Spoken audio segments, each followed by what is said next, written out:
Hey guys, how's it going? Welcome to Rumble's Fish Room. Welcome to all the new members that we've got recently, and obviously the OGs. Love you guys. I got some bad news. It's nothing major, but we're gonna have to live with it. I'll show you what I'm talking about. Alright guys, remember how I said to you yesterday, it's okay leaving this outside because it's not gonna rain?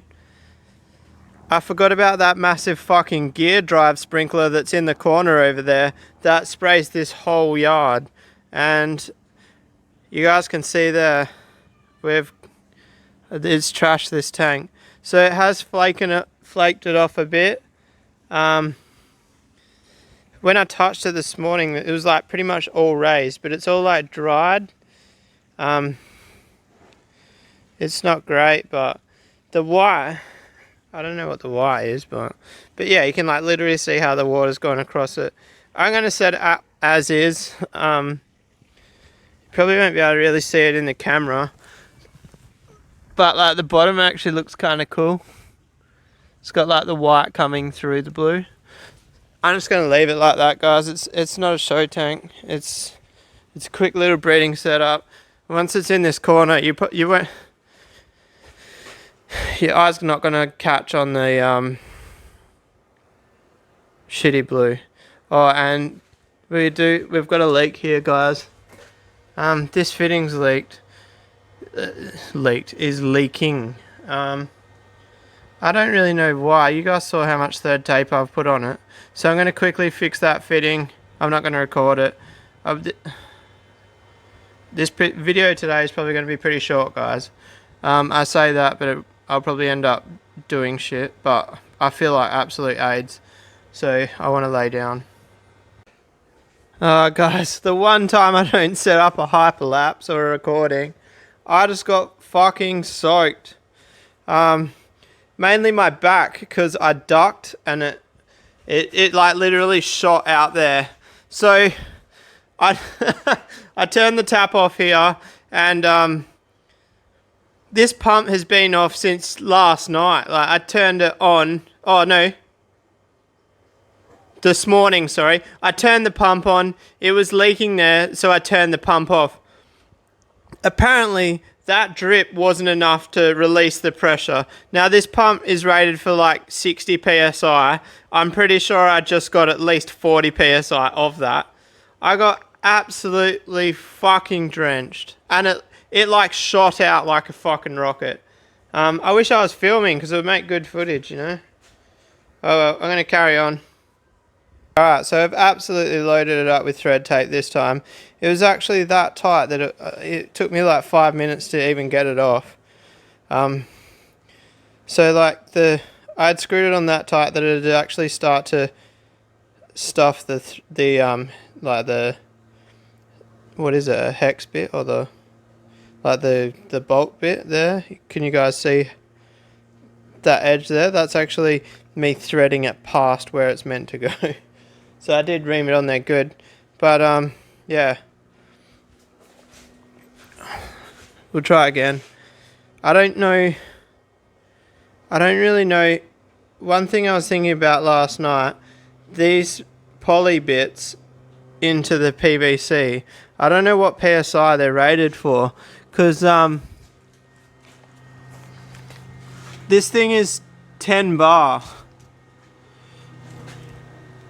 Max pressure 10 bar. I'm pretty sure 10 bar is 100 PSI. Correct me if I'm wrong, but I'm pretty sure, because 1 bar, my workings out is 1 bar boost in a car is like 10 PSI, so I think that's about right. Correct me if I'm wrong. Anyway, I'm going to put this back in. I'm dribbling shit again. See how we go this time. Alright guys, pump's back on. I just opened that. I love these, what do you call them, solenoids. If you're ever buying solenoids, Burmad. They're fucking expensive. I think they're about $90 each compared to like the $15 ones at Bunnings. but like, they've just got like a nice little tap on the side to turn them on and off. Really good for regulating pressure, which is what I needed in the fish room. So that's regulated quite tight because this pump is way too powerful for what I need in there. So you guys, I've told you guys before, I actually wind that to adjust how much water I use. I don't really mess with the timer that much. But yeah, back up and running. So now I'll close that up. Would have got most of the air out of the system.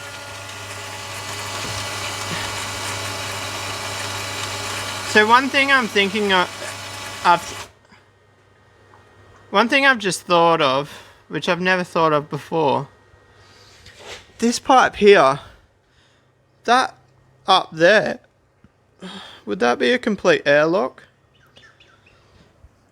So I've told you guys how that's my water chamber for the switch in there, but I'm pretty sure that would be just airlocked. That I don't know, maybe. I don't know, it doesn't matter, it works. It does its job. Looks like we've got no drip.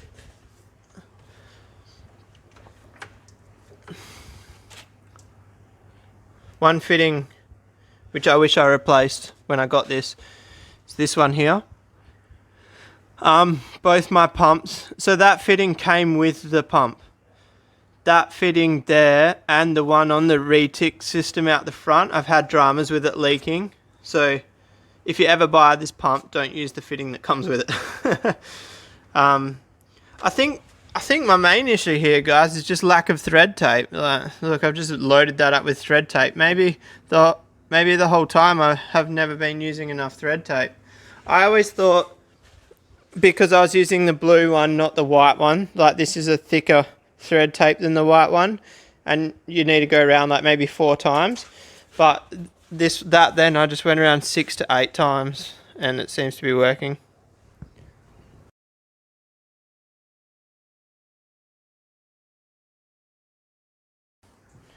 Alright guys, so that was the world's shortest hyperlapse, but we got it in. You can see like the difference in colour, but who cares? Alright guys, so setting up the tank just got interrupted for a quick second. A bloke named Reno came to buy some fish. He's one of my subscribers. He does watch me, and he heard me mention yesterday that I need a dash cam, and he's just given me one. Shout outs to Reno, that's awesome. I'll set that up and see if we can do an idiot drivers segment at some stage, I reckon. Alright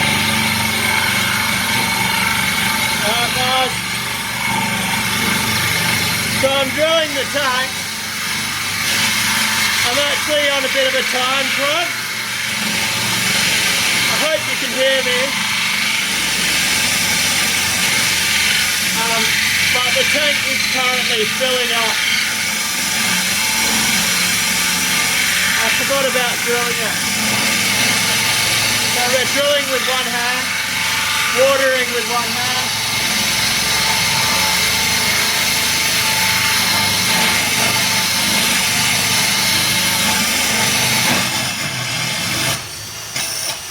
That was pretty quick. Done. Alright guys, so I half filled it with tank water out of that tank up there, and then the rest of it filling with tap water. Check it out, we're using our new fitting. I just said tap water, not tap water. The fish room water, which is like the cycled water.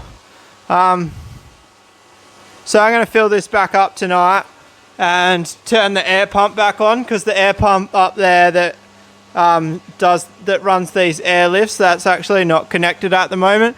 I disconnected it because I knew these were going to be empty for like extended period of time. I'm only going to be able to drill these up, fill this up to the bulkhead. I need to get a 25mm elbow and a 20mm elbow and a 20mm riser, but this will be enough water in the tank for me to check the heater out. And what else do we need? Just get a filter running. I need to get all the shit out of it too. I might run a net over it. I'll do that now. Alright guys, so one thing that annoys me, every time I set up a tank that's been sitting around the backyard, every single time I get annoyed at myself because I didn't hose it out before I set it up. Today is no exception. This is annoying, to say the least.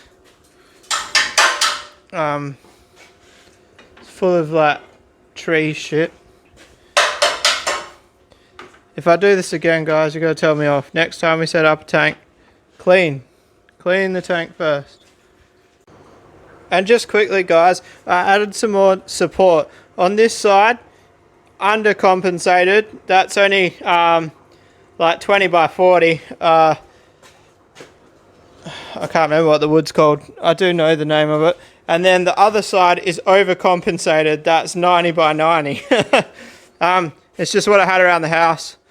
I wouldn't mind getting a leg in on the far side, like behind the fridge, so my lawnmower still fits, just like there. But that'll be another day. It's not a huge tank. It should be alright. I'm going to wrap today's video up there, guys. I hope you enjoyed it. I did. It's always exciting setting up new tanks. I'm just itching to put fish straight in it, but I just want to check out that heater first. I used a cycled sponge, so we don't have to stress about the sponge. I'll see you tomorrow, guys. Peace out.